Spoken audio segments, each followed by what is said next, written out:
Isa lang ang masasabi ko, walang gamot sa kakapalan ng mukha mo.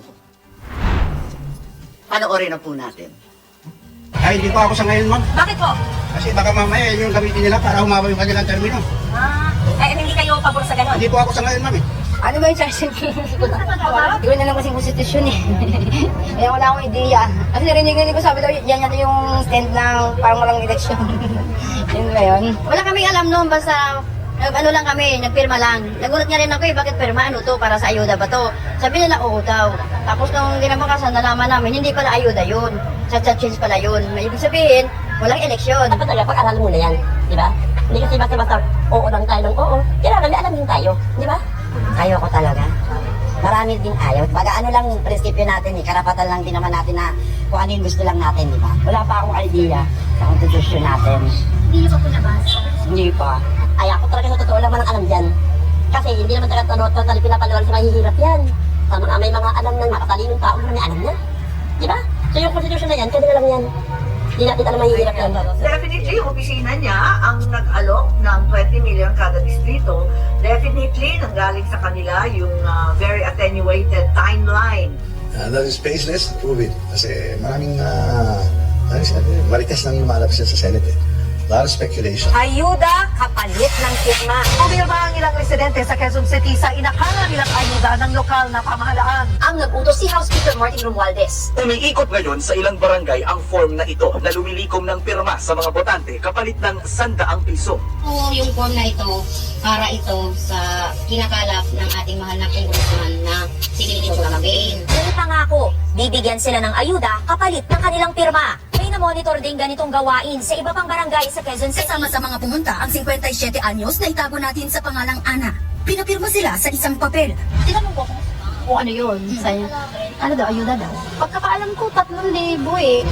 Hindi na raw ipinaliwanag pa ang tungkol sa nakasulat doon. Bakit pa tinawag na mismo ng Pangulo na mapanghati ang pangagalap ng pirma para sa Chacha? Tuloy pa rin ang pagkalat ng petisyon sa ilang lugar sa probinsya. Sa Angono, Rizal, ipinakita sa akin ng isang barangay captain ang natanggap niyang kopya ng petisyon na galing daw sa lokal na pamahalaan. Kalakip nito ang dokumentong nagpapaliwanag sa hinihinging amendment. Naobserbahan ang pangangalap ng pirma sa mga residente mula sa barangay Piniahan sa District 4 ng Quezon City. That's what I'm saying. I offered the word July. I did not even refer to somebody's documents. But why do I have to confirm something that I already know? Ang nag-utos si House Speaker Martin Romualdez. Sana, yung mga kaibigan natin sila, nung ibig na kung anong pinag-uusapan, so DI, so ano, alis, tupusin na lang yung trabaho nila. Tutukin na lang yung trabaho nila. Parating tayo po, tapos na yung trabaho natin eh. Huwag mo na rin may didistract dito sa PI. Wala kayong pakialam sa PI. Wala kayong pakialam sa PI. Wala kayong pakialam sa PI. Kayo raw po yung nag-offer ng 20 million per district in exchange for the signatures. That is baseless. Siguro, sabi mo na siya, magmamarites siguro, nakikinig sa mga marites. I'd like her to prove it and she has the proper means and ways she can go to whatever court or agency to formulate. Is charter change a priority of the Speaker? Well, it was the Senate already who came up with that. And I believe they had a dialogue. The Speaker, the Senate President, was in front of the President a couple of weeks ago. Huwag mo na rin may didistract dito sa PI. Wala kayong pakialam sa PI. Wala kayong pakialam sa PI. Wala kayong pakialam sa PI. Well, it was the Senate already who came up with that. There's, 3 modes to amend the Constitution, but we have had problems in addressing it. We are thinking right now of addressing the procedural gap or question as to how we amend the Constitution. And that's either we vote jointly or separately. We'd like to have that resolved by through a People's Initiative. And that's either we vote jointly or separately. We'd like to have that resolved by through a People's Initiative. Nang mapapanayam si Speaker Romualdez, itinanggi niyang iniutos niya ang pagsasagawa ng People's Initiative. And that's either we vote jointly or separately. We'd like to have that resolved by through a People's Initiative. Through a People's Initiative. And through a people's initiative. Senator Bato, I don't know what he's talking about. He has not mentioned any congressman, so I can respond to him. So you didn't give any orders po?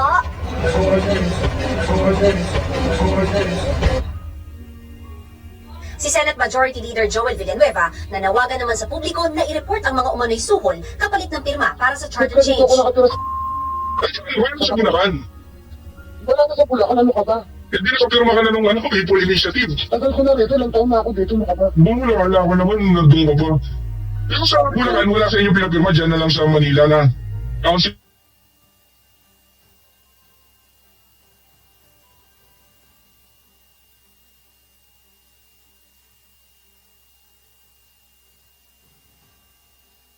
Wala sa Bulacan. Wala ka sa Bulacan, ano ka ba? Hindi nakapirma ka na nung people initiative. Tagal ko na rito, ilang taon na ako dito nakapa. Bumula ko naman nandun ka pa. Pero sa Bulacan, wala sa inyo pinapirma dyan na lang sa Manila na council na nagpapirma. Council ng mga ano. Ano, may pera yun, ano ka ba? What? First libo rin yun. Magkano? Oo. Bakit? Pero yung dalawang libo mo, palit nun, sa lahating tabang bigas, bibili mo rin sa kanila, 950 plus mo. Matitira sa 1,050. Oh, Ang tingnan yan. walang kahirap-hirap. Pero make sure lang talaga pipirma ka dun sa gusto nila. Oo, so ganun lang. Kaya na, pwede naman nila bigay yung 2,000 tsaka yung bigas. Pwede, alam mo naman ng gobyerno, mga kagaya, ang congressman galing nun, kay Abante. Tapos, anong? Wala naman sinabi. Basta sabi, ayun lang, mag-aantay daw. Tapos, Anong kapalit meron? ayun, sabi, ayuda. Kasi nung huli, merong pabigas, may mga grocery. cash. Wala namang nabanggit kung may mga cash na ganyan. Ang sabi lang, ayuda. Ayun, ganun lang.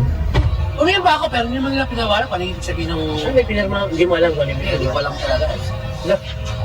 Saan yun? Sa charger change. Wala. Bakit ano naman sabi sa'yo? Yan sabi sa akin, pirma ka lang dito. May matatanggap ka ng ayuda na 2,000. So, pumirma ako, pumunta ako sa Kinulasan, may tanggap ako, kaya nga ako may pera ngayon. Okay. So, ganun ang offer nila. Ito ho yung People's Initiative form na natanggap namin upang ipapirma sa mga tao dito sa Tuguegarao City, Cagayan Valley. Ang tita ko ho ay nakatanggap ng mga form na ito at inutusan na ipapirma dito sa amin. May mga nagdala pa hong 7 dito na form dahil yung iba po ay naipasa na po sa opisina na pinagtatabahuan po ng tita ko. Naniniwala si Colmenares na may ilang opisyal ang nasa likod ng nasabing hakbang at idiniit na hindi ito People's Initiative, kundi paglilin lang lamang, lalo na sa mga mahihirap nating mga kababayan. Wala kang pakialam sa PI. Naman talaga nasusundan. Sa ating mga kababayan, ang Senado po at mga senadora hindi takot sa pagbabago. Ngunit pagbabago na dapat naaayon sa kabutihan ng ating mga kababayan. At hindi kulang po ito sinasabi dahil ito po ay talagang ginagawa na ng Senado. Kung totoo pong ekonomiya nakatutok ang pakay ng mga nagpapapirma, bakit hindi na lang po nilagay yon sa kanilang petisyon? Bakit ang nakalagay dito ay voting jointly at the call of the Senate President or the Speaker of the House? So bakit hindi na lang nilagay na sa ating mga kababayan, payag ba kayo na baguhin natin ang mga probisyon na nakatutok sa ekonomiya? So malinaw na meron silang ibang pakay dito. Sa ating mga kababayan, bakit po ito delikado at nakakapag-alala? Unang-una, kahit na ano pwedeng isingit dyan. Pwedeng palawigin ang termino ng mga nakaupo, hindi lamang ng Kongreso, kundi pati sa Senado. Okay lang naman kung gusto ninyo yon, pero gawin ninyong malinaw na yun ang gusto ninyo. Pangalawa, pwede ang mga dayuhan magmay-ari ng lupa sa ating bansa. Bagamat sinabi ng ating Pangulo na tutol siya dito, pag nagbotohan na, wala nang kontrol dyan. Ngayon lang, hindi payag ang ating saligang batas na magmay-ari ang dayuhan ng lupa sa ating bansa, pero naghahari-harian na ang ibang mga dayuhan katulad ng mga pogo. Pangatlo, pwede rin nilang sabihin na huwag na tayo mag-eleksyon sa mga darating na taon. Paano naman ang karapatan ng ating mga kababayan na pumili ng kanilang mga leaders? Kung palpak ang mga namamahala, kaya nga may term limits para mapatunayan mo kung ikaw ba ay talagang kaya ang ginagawa mo at katanggap-tanggap bilang mamuno. So sa ating lahat, dahil sa hirap ng buhay ngayon, ang ating mga kababayan ay napipilitan na lang, sige, kahit 100. Ganon kamura ang buhay ngayon na sa ganoon kaliit na halaga ay napapapirma. Kasalanan ba nila yon? Hindi ba? Ibig sabihin lang nun, marami pa tayong trabahong dapat gawin at hindi nakatutok sa issue na sinasabi nilang napaka-importante itong pinapapirma nila. Hindi ba trabaho, presyo ng bilihin, katatagan ng ating republika ang mas mahalaga? So maraming salamat muli sa ating mga dumalo ngayon upang mas maliwanagan ng ating mga kababayan bakit natin ipinaglalaban ang tamang proseso para sa ating kapakanang lahat. Maraming salamat po. Maraming salamat. And with that, I'd like to acknowledge the presence of Senator Ronald Bato de la Rosa, Senator Risa Ontiveros, and newly arrived Francis Tolentino. Senator Risa and any of my other esteemed colleagues who would like to deliver their own opening statements, please proceed. Yamanak, Madam Chair, I thank the chairperson for convening this hearing. I had hoped that the privileged speech I delivered yesterday could have been referred in time for today, but I know wala nang time dahil may 3-day rule. Madam Chair, nung una ko lang nabalitaan ang nilulunsad na People's Initiative noong Christmas break, ang una ko pong naitanong, bakit po palihim? Bakit po parang binalot sa misteryo at sinamantalahan ng panahon na kasama natin ang ating mga pamilya sa Noche Buena? Naging malinaw sa akin sa kalaunan.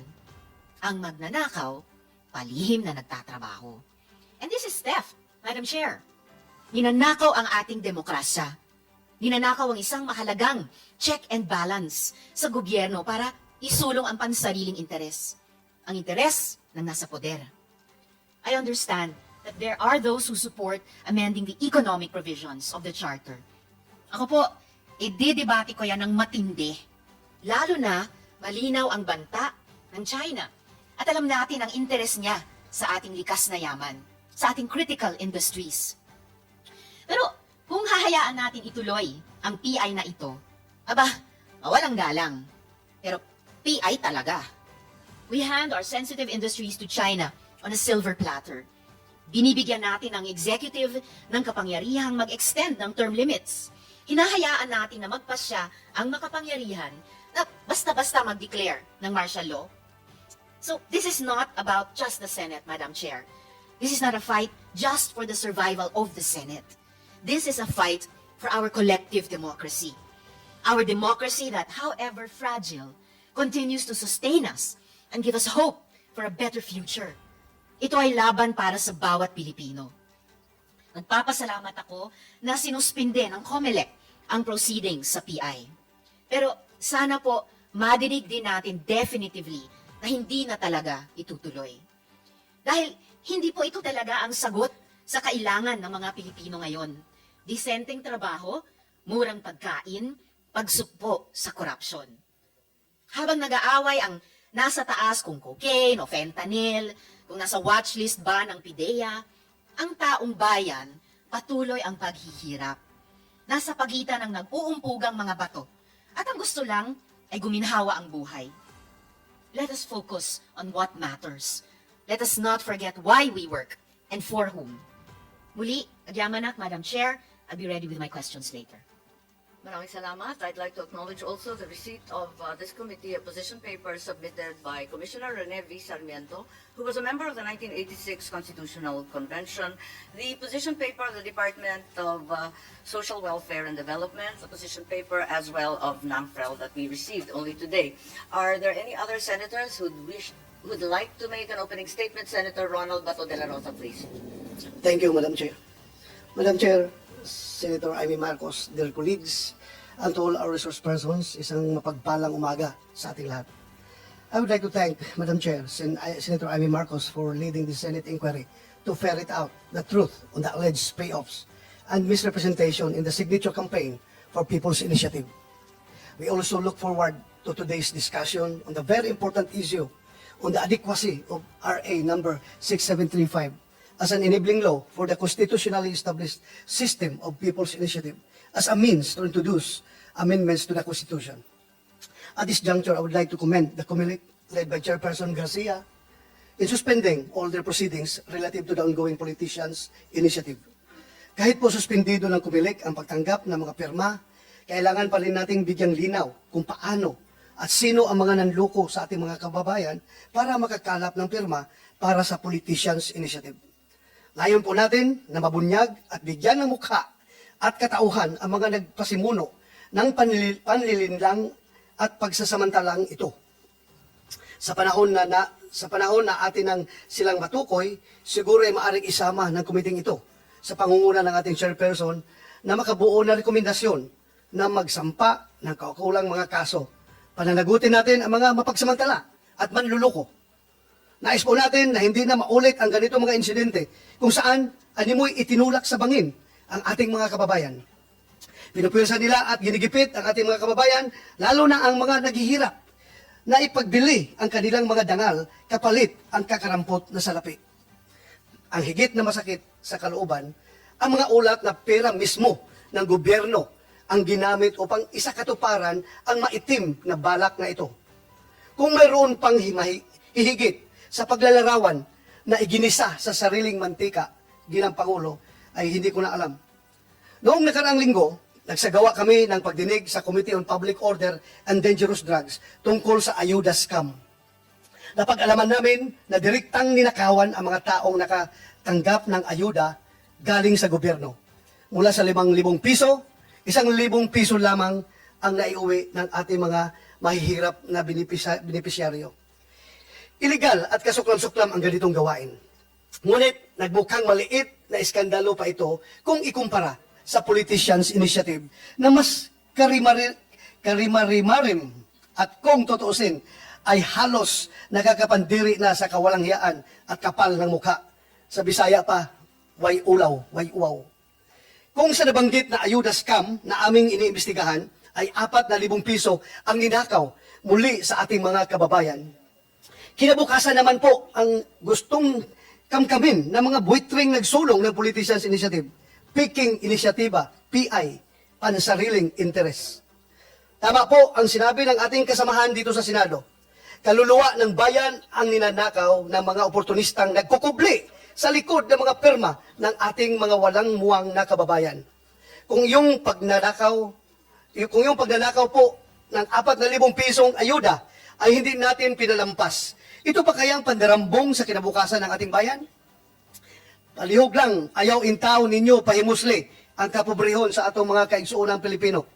This is the part that is most painful, most unacceptable for me.